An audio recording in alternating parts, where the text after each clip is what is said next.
Loves wangu wazuri hamjambo. Jana nimeposti video nikasema mwaitaka haya tupike sambaru. Hii ni pilipili, aina ya pilipili tamu sana. Kwenye pani yako weka mafuta.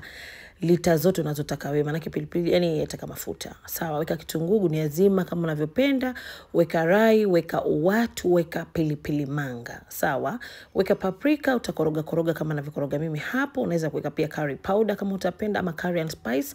Kama haupendi usiweke chochote. Sawa, mimi nimegrate turmeric, kitunguu saumu na tangawizi mbichi nikaweka. Hoho hizo pia unaweka kama nilivyoweka mimi hapo. Kama una hoho aina moja ni sawa. Weka tomato ulizosaga. Yani unaweza tumia 2-3, usitumie nyingi sana. Alafu weka chikacha chawa, ongezea na tomato paste, uache tomato ipikike vizuri. Baada ya kupikika vizuri sasa unaweka embe ulilolikata kama hivyo vyangu na karoti. Jamani, usisahau kuweka chumvi, hiyo ni vinegar, unyizia dania, weka bay leaves. Yani hapa unatupa chochote kile unachotaka, bora si sumu. Loves pale YouTube unapatikana kama jina Hadija Sheban, Hadija yangu ni ya H. Nenda kanicheki, niko na video za biashara, videos nyingi sana. Mwanamke Disemba hii unakaa bila biashara unatakaje? Usisahau kunyunyizia maji ya ndimu kwa wingi kwa sababu ya ule udambu, yani utamu.